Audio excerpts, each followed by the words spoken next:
नमस्कार, मैं हूं पवन त्यागी। पश्चिम बंगाल में रामनवमी की हिंसा के बाद से हाई कोर्ट सख्त हुआ और हाई कोर्ट ने सरकार को निर्देश दिया था कि वो सारे दस्तावेज, सीसीटीवी फुटेज और पुलिस ने दंगाइयों पर क्या कार्रवाई की उसकी विस्तृत रिपोर्ट 3 दिन के अंदर हाई कोर्ट में जमा करे।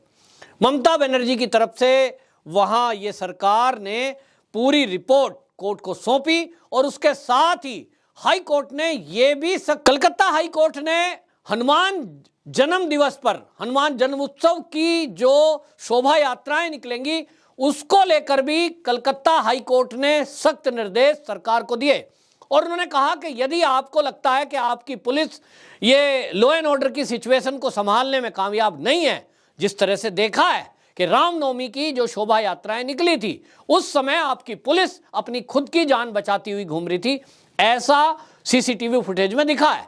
इसको लेकर के जो कलकत्ता हाई कोर्ट के जो जज हैं उन्होंने बाकायदा जो महाधिवक्ता प्रस्तुत हुए थे सरकार की तरफ से एसएन मुखर्जी, उनको ये निर्देश दिया कि आप जो है ये व्यवस्था करिए कि अगर पुलिस से कहीं मामला नहीं संभल रहा है तो अर्धसैनिक बलों की जहां नियुक्ति आपको लगता है कि आपसे नहीं संभलेगा, ऐसे संवेदनशील एरियो में आप केंद्रीय सुरक्षा बलों की नियुक्ति करेंगे। कोर्ट को यह बताया है महाधिवक्ता की तरफ से कि कोलकाता, चंदन नगर और बैरकपुर ऐसे स्थानों पर सीएपीएफ की टुकड़ियां तैनात की जाएंगी और इसमें यह बताया गया कि ये जहां इस समय जो हनुमान जन्मोत्सव है, हनुमान जी के जन्म दिवस पर 2000 इस तरह की शोभा यात्रा निकालने की प्रार्थना पत्र एप्लीकेशन ये सरकार को प्राप्त हुई थी और 2000 शोभा यात्राओं में से कुछ को सरकार ने अनुमति नहीं दी है, ये कह करके कि अति संवेदनशील क्षेत्र में जहां धारा 144 लगाई गई है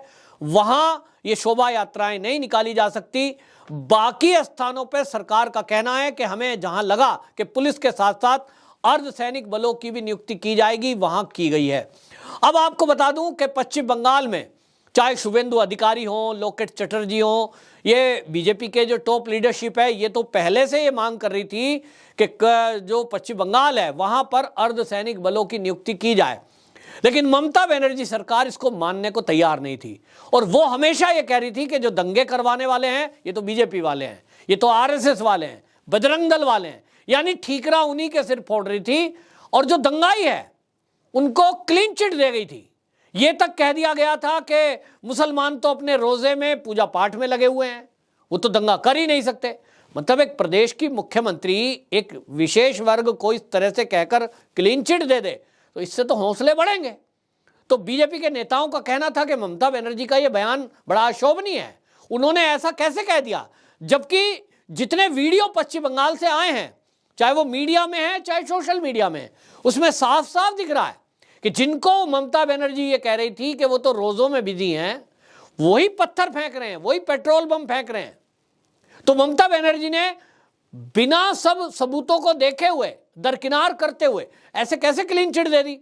और इसलिए ममता बनर्जी के मंसूबों पर शक पैदा होता है कि ममता बनर्जी, इसका मतलब यह है कि एक वर्ग को तो पूरी क्लीन चिट दे रही है और दूसरे वर्ग को दोषी ठहरा रही है।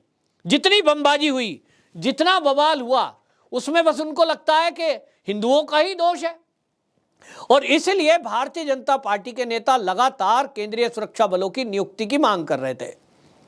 अब हाई कोर्ट ने जब यह कहा कि केंद्रीय सुरक्षा बलों की नियुक्ति करिए, क्योंकि कई जगह देखने में आया कि पुलिस से लॉ एंड ऑर्डर की सिचुएशन कंट्रोल नहीं हुई, तो एक तरह से मैं कहूं कि जनता की और भारतीय जनता पार्टी की इस मांग को मान लिया गया कोर्ट के आदेश पर ही सही। अब ममता दीदी को केंद्रीय सुरक्षा बलों की नियुक्ति करनी पड़ेगी और आपको बता दूं कि यह एक शुरुआत भर है। जिस तरह से पश्चिम बंगाल के हालात बिगड़ रहे हैं, अभी तो कोर्ट ने निर्देश दिया है हनुमान जन्म उत्सव को लेकर के, लेकिन अब जिस तरह के हालात लगातार बिगड़ते जा रहे हैं, हमने देखा कि किस तरह से वहां अमोनियम नाइट्रेट की भारी मात्रा मिली, इसी तरह वहां डेटोनेटर मिले। ऐसा लग रहा है कि जैसे एक पूरा पश्चिम बंगाल ही नहीं तो पश्चिम बंगाल से सटा हुआ बिहार, फिर यूपी, ऐसे कई एरियो में पूरी दहशत और दंगा फैलाने की एक बहुत बड़ी साजिश की जा रही थी, पूरे देश को जलाने की। लोगों ने वीडियो भेजे हैं कि जितनी मात्रा वहां मिली है अमोनियम नाइट्रेट की, 3000 लीटर, मतलब पूरे देश को जलाया जा सकता था। पुलवामा अटैक लोग याद करते हैं कि पूरी एक बस उड़ा दी गई थी सीआरपीएफ की। वो कहते हैं उससे 20 गुना ज्यादा शक्तिशाली विस्फोट किए जा सकते थे। तो ये क्या करने जा रहे थे, कौन लोग थे? एनआईए उस मामले में इन्वेस्टिगेशन कर रही है, लेकिन आप सोचिए कि अगर एनआईए इन्वॉल्व ना हो, यदि केंद्रीय गृह मंत्रालय इस मामले में एक्टिव ना हो, अमित शाह इस मामले में एक्टिव ना हो, तो ये जो अमोनियम नाइट्रेट है या जो जिलेटिन की छड़ें हैं, ये कहां इस्तेमाल होती? जिन लोगों से पकड़ी गई है उनसे प्राथमिक पूछताछ में तो यही पता लगा है कि उनको तो इसको हिंदुओं के ऊपर प्रयोग करना था।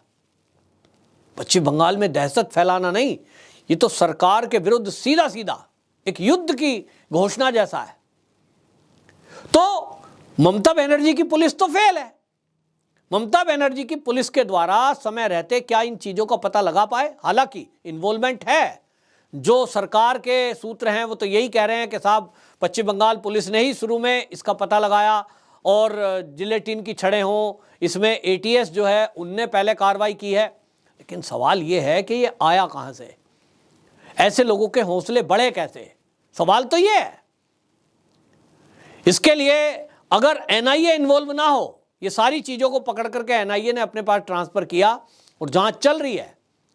लेकिन ममता बनर्जी जी को यह चिंता करने का विषय है कि अगर 1 साल पहले ये चीजें बरामद हुई हैं तो उसकी इन्वेस्टिगेशन कहां पहुंची? पता लगाएं कौन लोग थे, कौन है इसके पीछे, मंशा क्या थी। तो फिर भी दंगा होता है और फिर भी ममता बनर्जी कहती है नहीं नहीं, दंगा तो बीजेपी वालों ने कराया है। अब इसीलिए तो भारतीय जनता पार्टी के नेता सवाल उठा रहे हैं कि दीदी ये बताएं कि भाजपा पे आप दंगे का आरोप लगा रही हैं, तो ये अमोनियम नाइट्रेट कौन लाया? ये तो बीजेपी के कार्यकर्ता नहीं थे। ये जिलेटिन की छड़ें जो आई कहां से आई? ये तो बीजेपी के कार्यकर्ता नहीं लाए। जो बमबाजी हो रही है उस बमबाजी में कौन इन्वॉल्व है? तो आप जांच करिए, जांच पर फोकस रखिए, ना कि किसी वर्ग को क्लीन चिट दें। बिना जांच के किसी को क्लीन चिट देना या किसी पे आरोप लगाना, दोनों ही गलत है। अगर कहीं भारतीय जनता पार्टी का कोई कार्यकर्ता इन्वॉल्व है तो पुलिस निष्पक्षता से जांच करे। लेकिन लोग कहते हैं कि साहब जहां कहीं एक विशेष वर्ग का नाम आ जाता है, कहीं टीएमसी का नाम आ जाता है, तो पुलिस कार्रवाई नहीं करती, एफआईआर दर्ज नहीं करती। और अगर यह पता लग जाए कि वो भारतीय जनता पार्टी का कार्यकर्ता छोड़िए, वो भारतीय जनता पार्टी का सपोर्टर है, सपोर्टरों को ही पकड़ पकड़ कर ले जाते हैं। और लोग कह रहे हैं कि टीएमसी के कार्यकर्ता बाकायदा पुलिस को वो सूचना देते हैं, सूची थमाते हैं, ये देखिए वोटर लिस्ट में हमने देखा ये इसने भाजपा को वोट दिया। मतलब आप कैसी बात है कि बूथ कवर्ड होता है और वहां वोट देने के लिए जब कोई जाता है तो कोई दूसरा देखता तो है नहीं। बस ये हो गया है अब कि किसी से मोहल्ले में आपकी दुश्मनी है, उसको बीजेपी का कार्यकर्ता बताकर पुलिस से पकड़वा दो, हिंसा में उसको इन्वॉल्व बताकर जेल में भिजवा दो। पश्चिम बंगाल में ये खेल चल रहा है। तो बहुत पेचीदा मामला है। और ये सारा पेचीदा मामला हुआ क्यों है?